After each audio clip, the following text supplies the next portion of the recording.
Um, so I've been getting a lot of questions about the market, state of the market. Some people are saying why prices are not dropping. So I just wanted to go ahead and make this video and do a small presentation and put together everything in a simple way so that you all can understand it. I was doing a lot of research and also went to some videos where some real estate agent market analysis were putting together numbers, and they were putting numbers from like 10 different websites, and was making everything really complex to understand. So I just wanted to make it very simple for you guys to understand. So today's topic is very specific to Northwest Washington real estate market, and how it's affected due to Mama, the COVID-19 pandemic. Um, and just want Mama, to go ahead നിന്റെ and get രസമായി started on കണ്ണി that. നിന്റെ രസമായി കണ്ണി കുറച്ച് നിന്റെ രസമായി Okay. കണ്ണില്ലേ And, Friends, all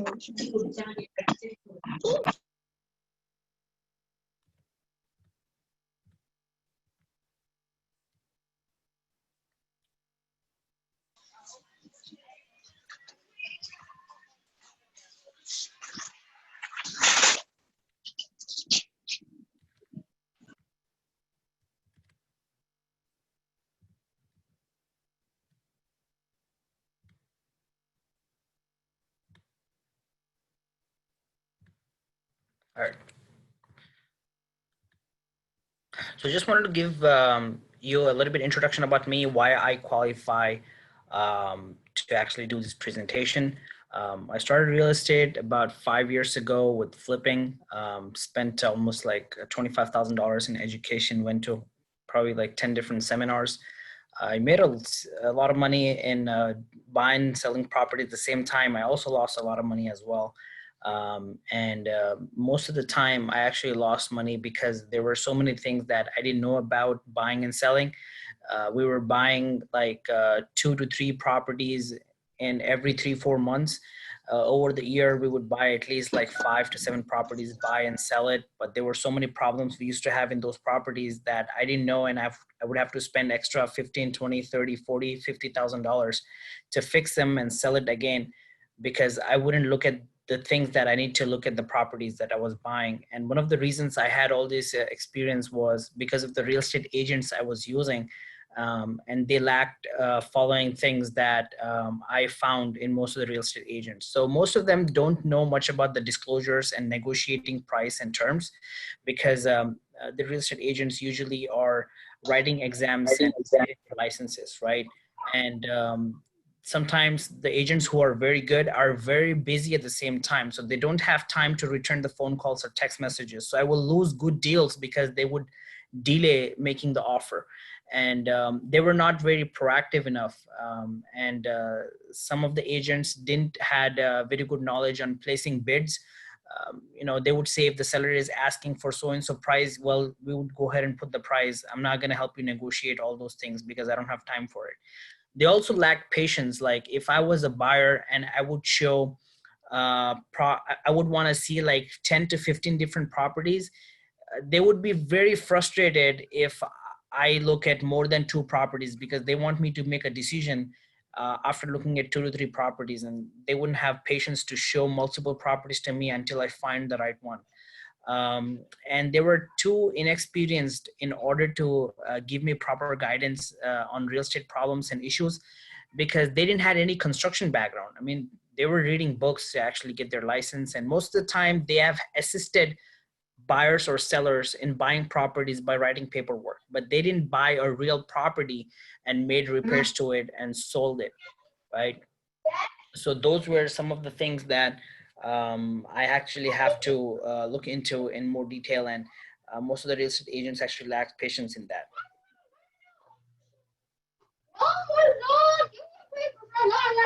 All right, and a few other things were they actually, some of the agents wanted to sell me the property, so they actually know that it actually had a big problem, and they didn't want to sell it. They didn't want to tell me, because if they told me, they wouldn't get their commission and the sale wouldn't happen.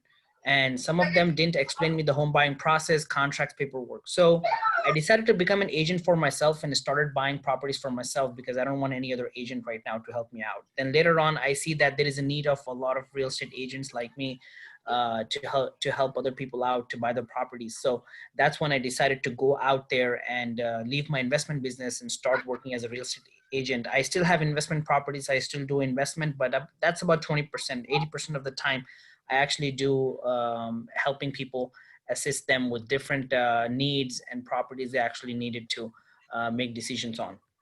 Um, so most of the people say, well, this is COVID-19 pandemic. Why the property prices are not dropping? Like, they're expecting if a property is priced $800,000 before COVID-19, and now it's COVID-19, things are going crazy. People are dying. The $800,000 property should sell for $500,000 or $400,000 or at least $100,000 less, like at least like $650,000. They're frustrated, they're waiting for so long. Like, why are the properties not dropping?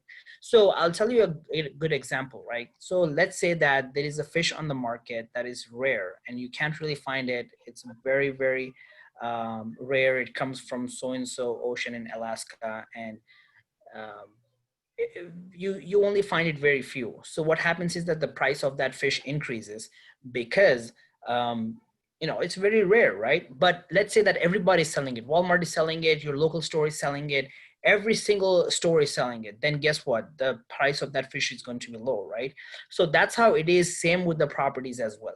When there is increased inventory, let's say that your neighbor is selling a property, the person in front of you is selling a property, there is a property selling right across the street, there is property selling right by the mosque or the church or anywhere. Like, if there are a ton of properties selling, then there will be less demand. So the prices actually dropped when the increased inventory, like each buyer have like 100 different options to buy. Let's say that there are 100 properties selling in your area and there are only 10 buyers. Each buyer have 10 different options to choose from. So they're going to say, well, if you don't drop your price, I'm not going to buy it from you. I'm going to buy it from your neighbor. So that's when the prices drop, when the inventory increases. Sellers become desperate. Hey, you know what? There are 10 different properties in the market, right? Just in my neighborhood. And there are not that many buyers. I need to drop the price of my home to make it enticing, to make it nice for the buyer to buy, right? It should be buyer's market where buyers are in demand. Each buyer have like ton of different options to choose from. That's when the prices drop, right? So just wanted to give you that clarity. There are many different factors as well that the prices drop. Is for an example, maybe a disaster happens or there are flood happens, things of that sort. But I'm more talking about in the context of recession, right? In Houston, when there were like flood and pretty much big portions of Houston actually were flooded, the properties prices were dropped because the people didn't have flood insurance, right? Or a tornado happens or a disaster happened like earthquake and things of that sort, and people are afraid to go into that state, even though there are a lot of nice properties. But I'm just talking more about the recession standpoint, why the properties when the price drop, because of the increased inventory should be high. When the prices increase, right? When there is low inventory, let's example, there are 100 buyers and there are only 10 properties. So about 10 buyers are looking at one property, right? So what happens is that prices increase because buyers are in demand. Sellers are going to say, well, you know what? I'm going to price my home a lot more higher than average market because, my home is worth more money and you don't have a lot of options to choose from. So you have to choose either my home or somebody else's home. So they're going to price it high if the inventory is low. New changes happening in the area. Let's say that a new company is coming or a tech company is expanding, or let's say that Tesla is coming into South Seattle, or this is happening, that is happening, things of that sort. Like for an example, like Amazon is coming, Microsoft is expanding in Bellevue, there's a lot of boom going on, right? That is another reason also the prices increase because new changes are coming to the market. And this actually makes it a seller's market because sellers now are in a better position. They have properties where buyers are flooding in, right? They do an open house, there are 20 buyers looking at each other like, man, what's going on over here? Like, there are not that many properties out there. Let's fight between each other and pay the top money to actually win the bid. That's when the prices increase. So you kind of got the idea when the prices increase and when the prices drop, right? Why home prices are not dropping in Northwest Washington, right? So because its inventory is low right now. Tech is continuing to expand, like Amazon is expanding, right? Microsoft is expanding, and it's actually more like a seller's market. And the mortgage interests are low. So when the seller's market, what happens is that I would just, as I just mentioned, there are less properties on the market, there are more buyers. But now what mortgage companies did is they actually decided to drop the mortgage rates so that more buyers can go and buy properties. I'll give you an example. Somebody's buying a $500,000 home at 4%, okay? However, due to COVID-19, the mortgage rate were dropped and he's going to save 1% and he got that property for 3%. 1% APR is 1% of the property. So $500,000, 1% of $500,000 is $5,000. So he's gonna save $5,000 every single year because of 1% drop. And usually mortgage goes over the period of 30 years. So $5,000 times 30, he's gonna save $150,000 over the period of 30 years. So low mortgage rates are making people more enticing for them to actually go and buy the properties as well outside. That's the reason you're looking at a property that is coming on the market and going away in like 5 days, 10 days. It's not staying on the market for a really long time, right? So that's actually makes a lot of people frustrated as well, because I have some buyers, who are like, I'm really waiting for something really crazy to happen, like a recession, where I can get the property at least for like 70% of its market value, right? If the property is worth $100,000, I wanted to buy it for $70,000. But that's not happening right now in Northwest Washington market. So, I can talk a lot about, low prices are dropping, this and happening, but I really wanted to get to the numbers as well. So these are the numbers that I actually pulled from Northwest MLS. MLS is a system through which every single transaction goes through, right? So all the different websites like Redfin, Zillow, Homes.com, these all websites pull their information from MLS. MLS is a tool that has been given to real estate licensed agents like me, and we can every transaction goes through the MLS. So what I wanted to do, I don't want to compare May as compared to like March or April, right?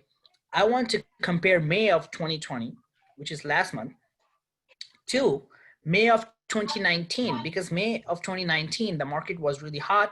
There was no COVID-19, nothing was there, right? So let's look at the numbers of how May of 2020 is looking as compared to the May of 2019, okay? So the new listings on the market, right? Number of people who decided to sell in a month listed their property on the market. And these are for single family homes, single family or independent homes. These are not condos or townhomes, right? So new listings that were in May 2019 were 4,269 as compared to 2020, 2,797. That's like 34.5% drop. So almost like 34% of the people decided not to sell this May because they're trying to be smart, because they know if they do decide to sell and the inventory in the market increase, they're not gonna, their prices are gonna drop and they're not gonna sell it, right? People are holding on to their homes. And I will tell you like why this COVID-19 is not like a recession that was in 2008. I'll tell you in more detail, right? Pending sales, right? So number of sales that goes into the pending, it's not that significant difference. A pending is basically when someone places an offer on a property and the status actually goes from active to pending. This is not significant. Closed sales, right? 1,566, like dropped by 41%. So low properties actually closed, right? Because there's so less inventory. Days on the market. Let's say that there is a seller who decided to sell his home in May 2019. His home is going to stay on the market for 25 days as compared to May 18, May 2020. only 18 days on the market. That's average. Some properties are selling between 24 to 48 hours. Some are selling in a week. So the maximum average number is 18 days. So people don't have to worry about selling this property as long as they have priced their property the right. They have a good realtor who's going to market the property on all the different platforms. They can sell it in 18 days, right? Median sales price. Here you can actually see there is actually a little bit drop in the median sales price, right? It's not that significant, it's 3%. Because one of the reasons this drop actually happened is there are not a lot of buyers actually flooding because they're a little bit afraid of going outside of the home. There are some people, because of COVID-19, they're afraid, right? So which is actually pretty good for some buyers, but this is not significant, right? What people were expecting, right? Prices will drop 30% or 40% or 50%, but it's not that big of a difference. Prices only dropped by 3%, right? That's not high. Another thing is average sales price was about 789 right now, which is about 7.3. One of the reasons this average sales price have dropped a little bit is because number of listings that are on the market, right? If there is more data to actually bring an average, then it's probably go around $800,000. Percentage of list price received. So if somebody actually have listed the property for $100,000, they're actually going to get 100. They actually got 100,500 in May of 2019, but now they're getting 100,700. So still, people are making offers over asking price, and they are getting more what they're asking for because of the competition, increased competition. Like, because let's say that there's one property you really liked it. This is for $100,000. One buyer placed an offer for $100,000, other places for $100,000, another places for $100,500, and then you wanted to beat all those offers. So you place an offer for $100,700 to actually win the bid. That's how usually it happens, right? But so pretty much there are not that many negotiations happening over here because people are listing the property about 2 to 3% under market value, and they're selling it for a little bit more than what they're asking. And inventory of the homes, as I said, it's not that high, almost like 3% down. Months supply of inventory. What this means is, let's say that today everybody decided not to put their property on the market, and whatever properties that are on the market sell, they would run out in 2.3 months in May 2019, right? And in May 2020, if everybody, all the other than the properties that are on the market, all the people decided we're not going to put our house on the market, then the inventory will actually run like entire northwest Washington area properties inventory will run out in 1.3 months. So you can see there is 43.5% drop there, right? So you can see like a lot of people are not selling their properties. That's the reason the prices are not dropping. Let's say that if we would have at least the same amount of people selling these properties in May 2020 as well, then you could have expected some drop, or, so that's the thing. If number of people selling the property significantly increase and each buyer have multiple different options to choose from, that's when the properties will actually drop, right? So these are for condos. Condos are pretty much, the ones that are smaller. They have association fee. They're being governed by association HOA, things of that sort. Pretty much similar stats as well, right? Not that different. 26% drop or 19% drop in closed sales. The number of days on the market is a little bit high because condos, like usually single family homes, are run out a lot more faster as condos, but 1.8%. Very, very similar actually, not that. But if you see the median sales price only dropped by 1.4%, average sales price dropped by 0.3%, not that big of a difference, right? There's not a difference of 20%, 30%, 40%. That's what people are expecting. Like COVID-19, I want the recession to come. I want to buy the property for the cheap dollar. It could be possible that maybe something crazy happens and a lot of people lose their jobs and the property prices will, everybody start selling their property. But right now, it's not, that stuff is not happening because inventory is low. We want the inventory to go significantly high in order for the number of for the prices to drop. Okay. So you might see, well, Abdul, this all seems to be interesting. Why this is not like 2008 recession, right? I mean, COVID-19 pandemic, people are losing their jobs, right? They're not able to pay their mortgage. The same like 2008 recessions, like companies were losing people. One thing you have to see is there are multiple reasons why, you know, a lot of people are not selling is because this COVID-19 pandemic, a lot of people, most of the mortgage companies, everybody's nice to their people, right? In 2008, if you don't make the payment within 2-3 months, the bank will put the property in foreclosure, depending on the state. Some states, they actually allow for 8 months to 1 year, some state 3 months. Texas is very strict on it, but mortgage payments got deferred. Let's say that somebody lost their job, right? And they cannot pay their mortgage payment and their home will go into foreclosure. So they will start panicking and they will sell their property on the market for cheaper. Hey, you know what? Let's take my property, because if you don't buy it, bank is going to take all my equity. They're going to take all my money and everything. But mortgage payments is getting deferred, right? People can actually apply for these programs. And they can defer their mortgage payment by 1 month, 2 months, 3 months, whatever. Somebody lost their job, they're using their credit card to buy groceries and everything, and they don't even have to make the minimum payment. They can call the credit card and defer their payments that are right, which is like about for 2 months, 3 months, whatever. They can defer their credit card payments and everything. So that is a few other things that I'll actually look into that as well, right? And a few other things that we're looking at is stimulus checks. Like people are getting stimulus checks to cover their payments, right? If there are anything that needed to be taken care as well, right? Sorry, but let me get back to the screen share again.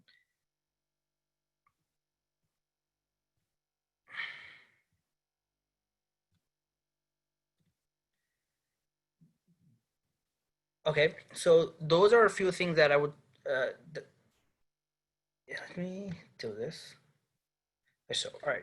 So another thing is unemployment benefits increase. For some people who have unemployment benefits where they are actually having, you know, uh, they used to get about $400, but now they're getting additional $600. So with that unemployment benefits, they're able to make their mortgage payments. What happens is that that's actually delaying the foreclosure. If somebody's going into foreclosure, the foreclosure will be delayed because they're unemployed, things of that sort, right? Foreclosures are getting deferred. Let's say that if somebody's properties was supposed to go on the auction on March of 2020, their property is going into auction on, let's say, maybe 5 months from now. So they're not worried. They're like, you know what? In the next 5 months, I'm going to go get a job for myself and, get this thing taken care of. Okay. So hope that makes sense. So any questions, anything right now? I'll be happy to help you out.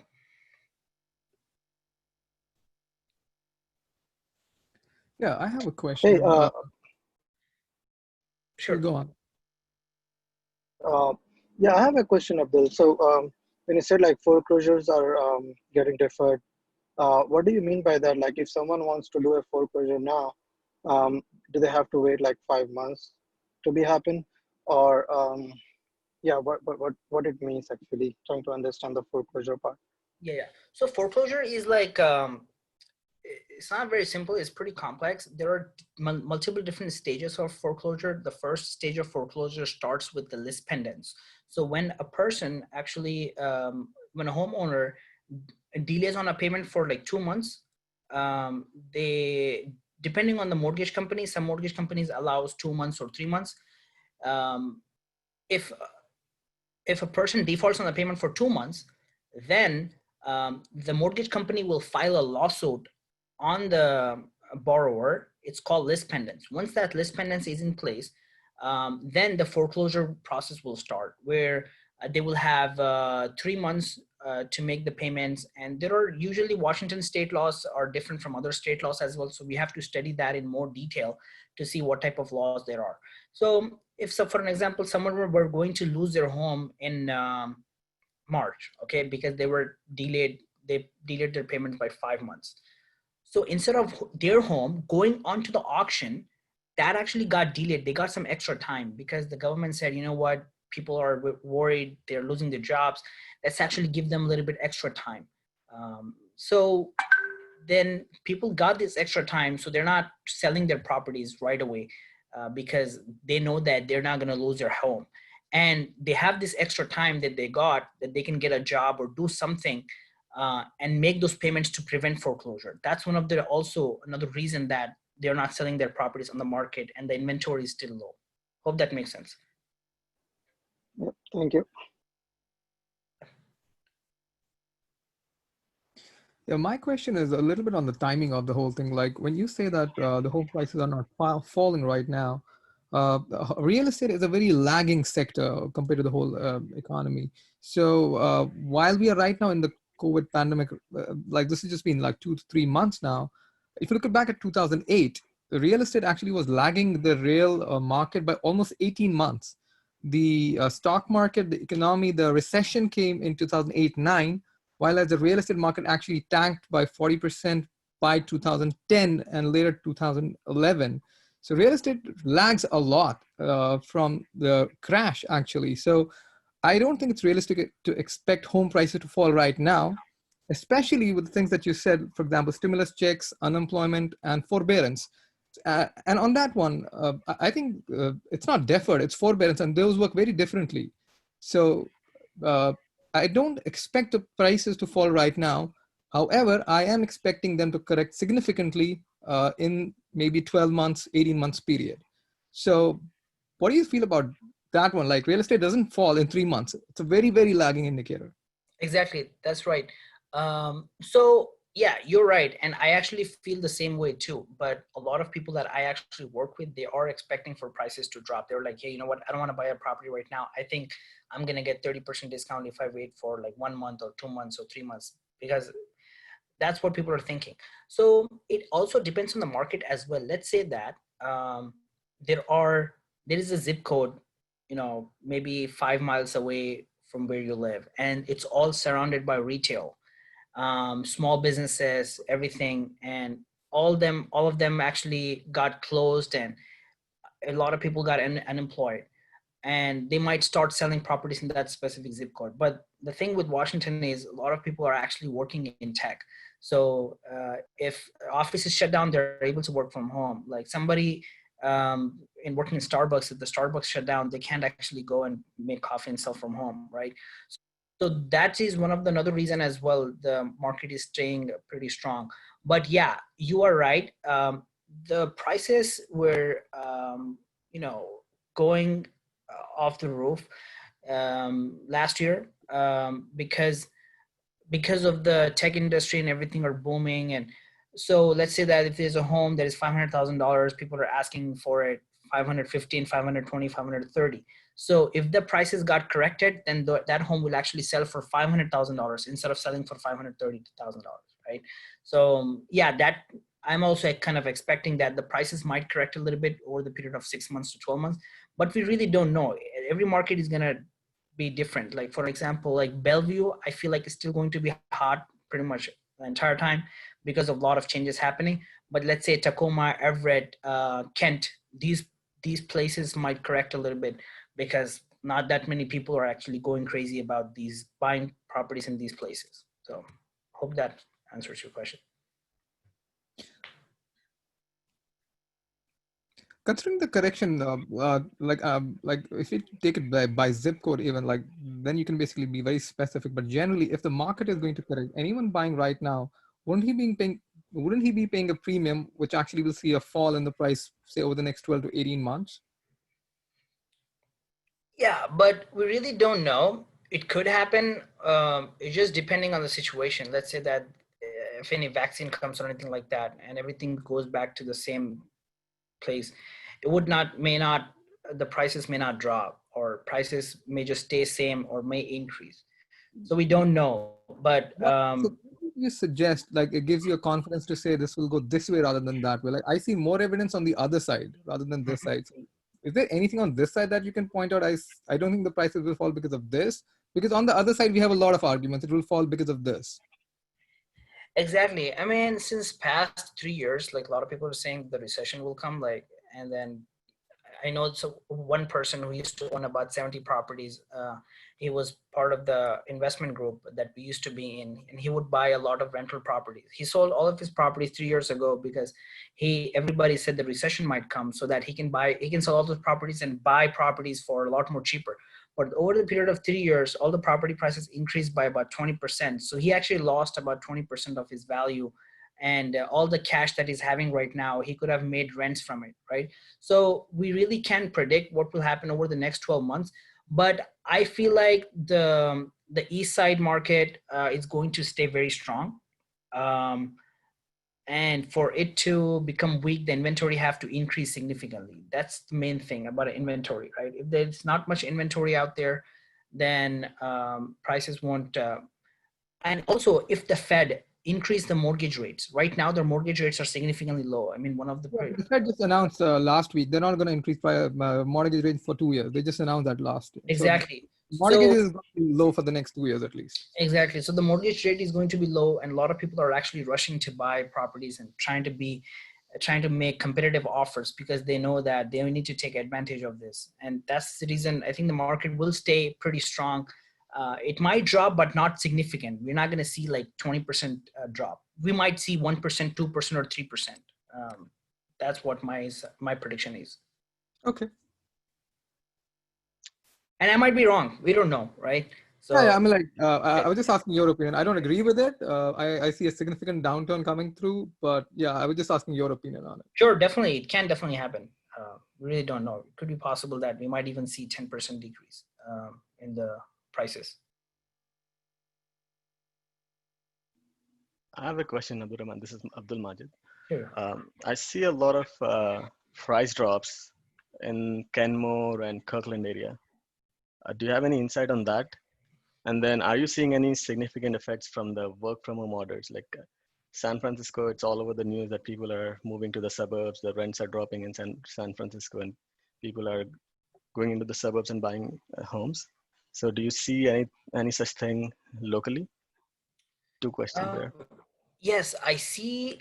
There was a crazy demand. Like what happened is that people were very picky about their choices, about buying property just in Bellevue or just in so and so Redmond area. Right now, they're actually becoming, they want to buy properties in Dual, new construction properties, maybe far away from here, like, maybe not many people were actually moving to Boston, but a lot of people right now in East Side, working in East Side, like especially in the Redmond area, actually wanted to buy properties in Boston.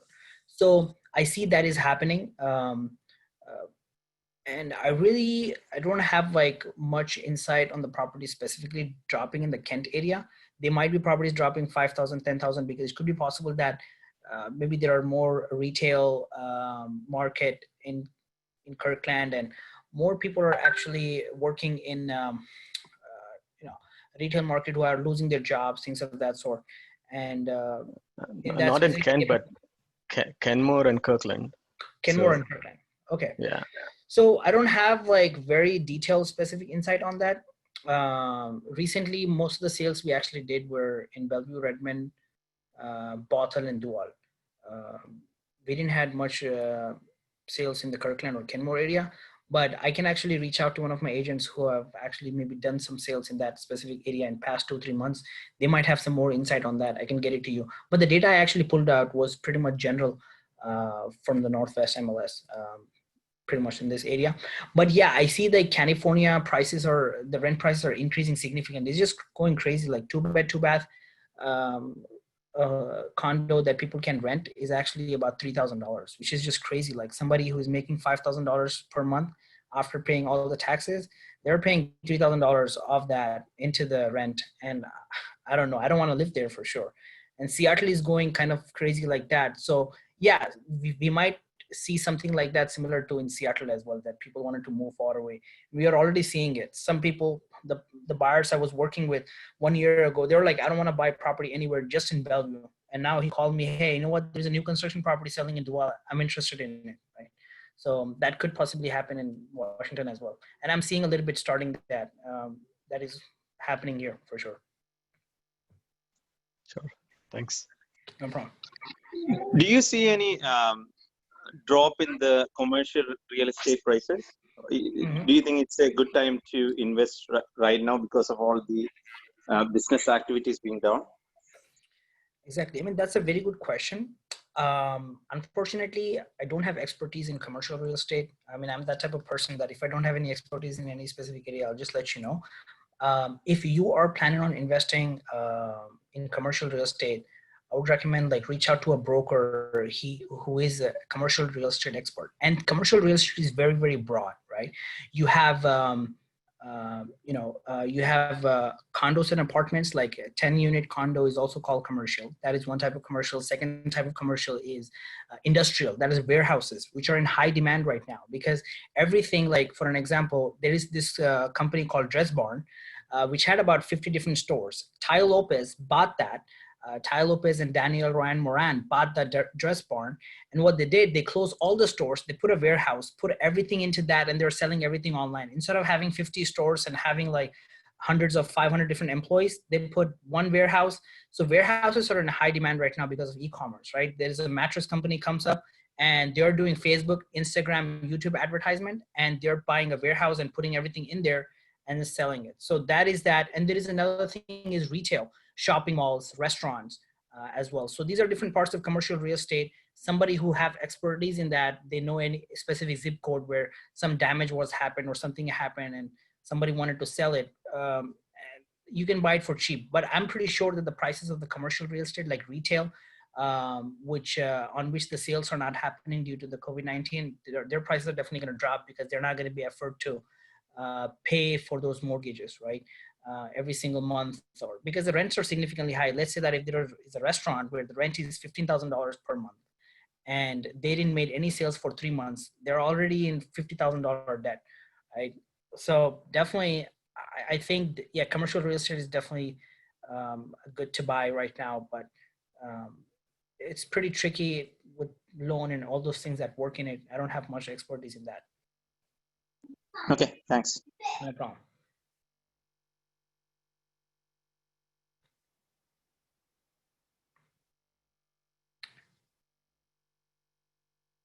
Any other questions?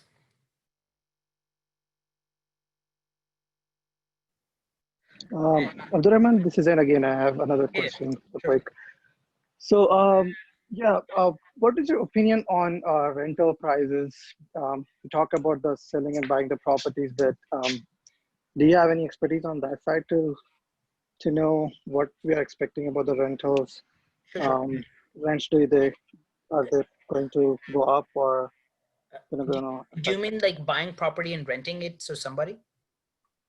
now already the existing rents, right? Like we have seen it's been drastically like increasing in the east side for at least a couple of years, what I see. So do you think like due to COVID-19 in the coming years, do you think it's going to affect the rental prices in Bellevue and or east side? Exactly. So yes, exactly. So I'm a landlord myself. I have 2 properties, and I divided the way I actually got. And I would have been in big trouble, but right now I'm not that big of a trouble right now. But I still have some problems right now because what I did is that I bought like big homes which are 7-bedroom, and I divided all these bedrooms into different parts, and I furnished all the rooms and gave to individual people. So if one person loses their job, I only actually lose the rent for that one specific room every month. So if any of you are thinking of doing that type of structure, let me know. I can help you guys with that. I have entire system built for I have automated entire thing. I have an assistant who actually helps me out with that. So for each of one of my homes have 3 bedrooms vacant because people actually moved, that they lost their jobs in tech. So I'm actually breaking even right now with mortgage and everything. But if more than 3 people actually leave my home, I would have to put money from my own income to make those payments, right? So definitely I am being affected. But if I would have had a single family living in my home and they would have lost their job and then entire family can't pay the rent to me, that would have been a big effect, right? So I already had a couple of people reach out to me, hey, you know, I lost my job and I'm living in so-and-so area. I don't know how to take care of my rent. So I think if there are, let's say that, you know, there is an apartment called like Pinewood building, right? There are 30 units, okay? And people are losing their jobs and are not able to pay their rent. And some people moved out and there are like 15 units empty. And there is another building next to that. There are also 10 units empty. If that continues to happen, then they would have to drop the prices for the rent as well. And also, if you are one of the people who are renting, I would recommend, like, if you think that maybe next 3 to 6 months I might lose my job, or you know, like we're having a lot of firing going on, don't wait until that happens. Try to negotiate rent already. Okay, let's say that the worst thing that's going to happen, your landlord will say no. Okay, so let's say that you have a building manager, to tell him that, hey, you know what, I'm having so and so situation, or somebody in your home who actually lost a job. Maybe you have your spouse working, or you and both working at the same time, but your rent is $2,500. Ask them, hey, for next 3 months, can you reduce my rent to $2,000? The worst thing that's going to happen, he's going to say no. Or the one good thing that can happen, he can say that, well, I can reduce my rent for $200 for next 3 months. Then you can save $600, right? So you don't have to wait until you lose your job in order to go back to your landlord and tell him, hey, you know, reduce my rent. But I think if this thing continues to happen where people lose their jobs and they're not able to pay the rent, or moving out of the units or buying their properties, and more units are vacant, then yeah, rates will definitely drop. But if there is high demand and there is one unit that comes vacant and there are 10 tenant applications coming, they will not drop the prices. Hope that answers the question. Yes, thank you. Sure, no problem.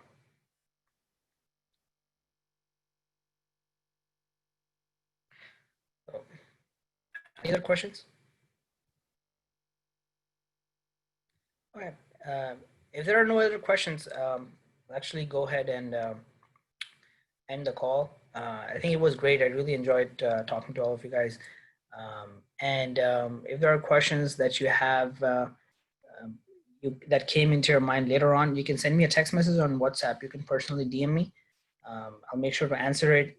If there is any specific question I don't have answer to it, I'll try to reach out to somebody who would have a better answer for it and try to get you the answer for it. Okay. Thank you very much. Appreciate it.